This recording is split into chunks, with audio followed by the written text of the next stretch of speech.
Hello बच्चों, तो आज हम पढ़ेंगे सोशल साइंस के मोस्ट इम्पॉर्टेंट क्वेश्चन जो कि आपके एग्ज़ाम में 6 तारीख को मतलब इसमें से आपका ऑब्जेक्टिव क्वेश्चन ज़रूर ही फंसेगा। ठीक है, यदि आप इसको अच्छे से पढ़ के जाते हो तो आपका अच्छे से अच्छे एग्ज़ाम जाएगा। ऑब्जेक्टिव क्वेश्चन आपके बाहर से नहीं आएंगे, इसी में से आएंगे। ठीक है, तो पहला क्वेश्चन है हमारा कि किसने कहा बिहार के विकास के बिना भारत का विकास संभव नहीं है। यानी कि इन चारों में से किसने ये कहा था कि बिहार के विकास के बिना भारत का विकास जो है वो संभव ही नहीं है। तो इसका आंसर है ऑप्शन नंबर ए, यानी कि डॉक्टर APJ अब्दुल कलाम। उन्होंने बोला था कि जब तक बिहार का विकास नहीं होगा तब तक भारत का विकास जो है वो संभव ही नहीं है, भारत का विकास नहीं होगा। और दूसरा क्वेश्चन है कि निम्न में से कौन बीमारू राज्य है। ठीक है, बीमारू राज्य इसमें से किसे कहते हैं। तो बिहार, मध्य प्रदेश और उड़ीसा, ये तीनों जो हैं एक बीमारू राज्य हैं। इन तीनों को ही हम बीमारू राज्य बोलते हैं। क्वेश्चन नंबर 3 कि योजना आयोग को भंग कर कौन सा आयोग बना। यानी कि योजना आयोग को ख़त्म करके, भंग यानी कि ख़त्म करके कौन सा आयोग बना। तो आंसर है ऑप्शन नंबर ए, यानी कि नीति आयोग। जब योजना आयोग ख़त्म करके नीति आयोग को बनाया गया था। क्वेश्चन नंबर 4 कि भारत में योजना आयोग का गठन कब किया गया। तो इसका आंसर है ऑप्शन नंबर ई, यानी कि 15 मार्च 1950 को भारत में योजना आयोग का गठन किया गया था। क्वेश्चन नंबर 5 कि नीति यानी कि जो नीति आयोग है उसे योजना आयोग को ख़त्म करके बनाया गया था। तो योजना आयोग का अध्यक्ष कौन होता है। यानी कि जो योजना आयोग पहले के समय तो योजना आयोग था, लेकिन अब उसे बदलकर नीति आयोग कर दिया गया है। तो आपको बताना है कि इसका अध्यक्ष कौन होता है। तो इसका आंसर है ऑप्शन नंबर सी, यानी कि प्रधानमंत्री। जो प्रधानमंत्री होते हैं वो नीति आयोग के अध्यक्ष होते हैं। यानी जब योजना आयोग होता था तो उसके अध्यक्ष भी प्रधानमंत्री ही होते थे। क्वेश्चन नंबर 6 कि भारत में नीति यानी कि योजना आयोग की स्थापना कब हुई थी। तो आंसर है ऑप्शन नंबर ई, 1 जनवरी 2015 को। यानी कि भारत में जो नीति आयोग है, योजना आयोग को बदल करके नीति आयोग कब बनाया गया था। तो 1 जनवरी 2015 को योजना आयोग को नीति आयोग में बदला गया था। क्वेश्चन नंबर 7 कि भारत में विकास की नीति कौन सी संस्था बनाती है। तो आंसर है ऑप्शन नंबर सी, यानी कि नीति आयोग। भारत में जो विकास की नीति है होती है, यानी कि विकास कैसे होना है, क्या करना है, तो ये कौन सी संस्था बनाती है, नीति आयोग की संस्था। क्वेश्चन नंबर 8 कि तेलंगाना राज्य का गठन कब हुआ था। आंसर है ऑप्शन नंबर ए, 2 जून 2015 को। तेलंगाना राज्य का गठन 2 जून 2015 को हुआ था। क्वेश्चन नंबर 9 मानव की न्यूनतम आवश्यकता क्या होती है। आंसर है ऑप्शन नंबर ए, रोटी, कपड़ा और मकान। मानव की जो किसी भी मनुष्य की सबसे छोटी इकाई यानी कि क्या आवश्यकता उसे होती है, भोजन की यानी कि रोटी की, कपड़े की होती है और मकान की। रहने के लिए उसको छत भी चाहिए होता है, इसलिए उसको मकान की भी आवश्यकता होती है। क्वेश्चन नंबर 10 स्वच्छ भारत अभियान मिशन कब प्रारंभ किया गया।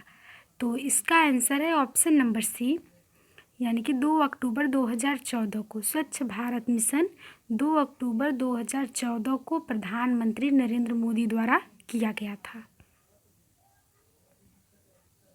क्वेश्चन नंबर 11 देखेंगे कि प्रधानमंत्री उज्ज्वला योजना कब प्रारंभ की गई। तो आंसर है ऑप्शन नंबर डी, 1 मई 2016 को। इसमें क्या किया जाता है कि जो गरीब महिलाएं होती हैं उनको जो गैस का सिलेंडर होता है वो फ्री में दिया जाता है। तो उस योजना को प्रधानमंत्री उज्ज्वला योजना कहा जाता है। कब स्टार्ट हुआ था, 1 मई 2016 को। क्वेश्चन नंबर 12 कि भारत में राज्यों का पुनर्गठन कब हुआ था। तो इसका आंसर है ऑप्शन नंबर बी, 1956 को भारत में राज्यों का पुनर्गठन हुआ था। यानी कि जब 1956 आज़ादी मिला हम लोगों को, तो 1956 आया तो उसमें क्या हुआ था कि ये राज्य हैं, मतलब हर राज्य को अलग अलग बांटा गया था। कब, 1956 ईस्वी को, यानी कि उनका पुनर्गठन किया गया था। क्वेश्चन नंबर 13 कि अर्थव्यवस्था के कितने प्रमुख क्षेत्र हैं। तो इसका आंसर है ऑप्शन नंबर सी यानी कि 3। अर्थव्यवस्था के जो क्षेत्र होते हैं प्रमुख 3 होते हैं। अब देखेंगे क्वेश्चन नंबर 14 कि निम्न में से कौन से देश में मिश्रित अर्थव्यवस्था है। तो आंसर है ऑप्शन नंबर सी यानी कि भारत। हमारे देश में क्या होता है कि मिश्रित अर्थव्यवस्था होती है, यानी कि सारी अर्थव्यवस्थाओं का मिश्रण होता है। क्वेश्चन नंबर 15 निम्न में से कौन प्राथमिक क्षेत्र कहा जाता है। आंसर है ऑप्शन नंबर बी यानी कृषि। जो भारत का प्राथमिक संसाधन होता है यानी कि प्राथमिक स्रोत होता है हमारे भोजन का, वो कृषि होता है। पहला आय का स्रोत भी कृषि था। हमारे पूर्वज जो थे वो पहले कृषि हुआ करते थे। 16 क्वेश्चन नंबर 16 कि भारत में सेवा क्षेत्र को सामान्यतः कितने भागों में बांटा जा सकता है। तो इसका आंसर है ऑप्शन नंबर ए यानी 2। भारत में सेवा क्षेत्र को सामान्यतः 2 भागों में बांटा जा सकता है। क्वेश्चन नंबर 17 कि बिहार में पंचायत स्तर पर महिलाओं को आरक्षण कब दिया गया। आंसर है ऑप्शन नंबर सी 2016 को भारत में पंचायत स्तर पर महिलाओं को आरक्षण 2006 में दिया गया सॉरी। यानी जो बिहार था उसके पंचायत में महिलाओं को आरक्षण नहीं दिया जाता था, लेकिन जब 2006 आया तो वहाँ पे महिलाओं को आरक्षण दिया जाने लगा। क्वेश्चन नंबर 18 कि भारत की राष्ट्रीय आय में किस क्षेत्र का सर्वाधिक योगदान है। तो आंसर है ऑप्शन नंबर सी यानी कि तृतीयक क्षेत्र में जो है राष्ट्रीय आय का सर्वाधिक योगदान होता है। क्वेश्चन नंबर 19 की अर्थव्यवस्था आजीविका अर्जन की एक प्रणाली है, यह कथन किसका है। तो आंसर है ऑप्शन नंबर बी यानी कि ब्राउन केन्स। उन्होंने बोला कि अर्थव्यवस्था आजीविका अर्जन की एक प्रणाली है। क्वेश्चन नंबर 20 की आर्थिक क्रियाओं का उद्देश्य होता है यानी कि क्या होता है। तो आंसर है ऑप्शन नंबर ए कि जीविकोपार्जन, यानी कि आर्थिक क्रियाओं का उद्देश्य होता है। हम आर्थिक क्रियाएं करते हैं, हम पैसे जुटाते किस लिए, अपने जीवन को व्यतीत करने के लिए। क्वेश्चन नंबर 21 की भारत की आर्थिक व्यवस्था है। आंसर है ऑप्शन नंबर डी इनमें से सभी, यानी कि सकल राष्ट्रीय उत्पादन, प्रति व्यक्ति आय, आर्थिक कल्याण का आधार, ये सभी जो हैं ये भारत की आर्थिक व्यवस्था हैं। क्वेश्चन नंबर 22 की आर्थिक विकास की व्याख्या के विभिन्न आधार कौन कौन से हैं। तो इसका आंसर है ऑप्शन नंबर डी इनमें से सभी, सकल राष्ट्रीय उत्पाद, प्रति व्यक्ति आय, आर्थिक कल्याण का आधार। क्वेश्चन नंबर 23 कि भारत में आर्थिक विकास का मुख्य श्रेय किसे दिया जाता है। तो इसका आंसर है ऑप्शन नंबर सी नियोजन को। भारत में आर्थिक विकास का मुख्य श्रेय जो है नियोजन को दिया जाता है। क्वेश्चन नंबर 24 की आर्थिक विकास की माप करने की उचित सूचकांक है। आंसर है ऑप्शन नंबर बी प्रति व्यक्ति। आर्थिक विकास की माप करने की उचित सूचकांक प्रति व्यक्ति आय होती है। क्वेश्चन नंबर 25 की बिहार में मानव विकास को कौन सा रूप दिया गया। तो आंसर है ऑप्शन नंबर ए जन आंदोलन। भारत में मानव विकास को जन आंदोलन का रूप दिया गया था। और बिहार में किसकी प्रधानता है। तो आंसर है ऑप्शन नंबर डी कृषि की। बिहार में सर्वाधिक लोग कृषि पर निर्भर रहते हैं और कृषि करते हैं। क्वेश्चन नंबर 27 कि इनमें कौन आधारभूत संरचना नहीं है। तो आंसर है ऑप्शन नंबर ए यानी कि उद्योग, सड़क, बिजली, पानी, ये आधारभूत संरचना है, लेकिन जो उद्योग है वो आधारभूत संरचना नहीं है। क्वेश्चन नंबर 28 कि प्रथम मानव विकास रिपोर्ट किसके निर्देशन पर तैयार की गई थी। तो इसका आंसर है ऑप्शन नंबर सी महबूब उल हक की। मानव विकास जैसे प्रथम मानव विकास रिपोर्ट जो है महबूब उल हक के निर्देशन पे तैयार की गई थी। क्वेश्चन नंबर 29 कि भारत का कौन सा आर्थिक क्षेत्र सबसे बड़ा है। तो इसका आंसर है ऑप्शन नंबर सी यानी तृतीयक। भारत का तृतीयक क्षेत्र जो है वो सबसे बड़ा है। क्वेश्चन नंबर 30 कि किस क्षेत्र को द्वितीयक क्षेत्र कहा जाता है। आंसर ऑप्शन नंबर सी उद्योग क्षेत्र को द्वितीयक क्षेत्र कहा जाता है। क्वेश्चन नंबर 31 कि भारत की जनसंख्या 2011 के गणना के अनुसार कितनी है। ये क्वेश्चन जो है बहुत बार पूछा गया है, ये मोस्ट इम्पॉर्टेंट है, तो इसको आपको अच्छे से देखना है। इसका आंसर है ऑप्शन नंबर सी 121.2 करोड़। ठीक है। क्वेश्चन नंबर 32 कि वर्तमान में बिहार की साक्षरता दर कितना % है। तो इसका आंसर है ऑप्शन नंबर बी 73.39%। और क्वेश्चन नंबर 33 कि बिहार प्रांत का गठन कब हुआ था। इसका आंसर है ऑप्शन नंबर सी यानी कि 22 मार्च 1912 ईस्वी को। क्वेश्चन नंबर 34 बिहार राज्य में लोगों की आजीविका का मुख्य आधार है। तो इसका आंसर है ऑप्शन नंबर बी कृषि।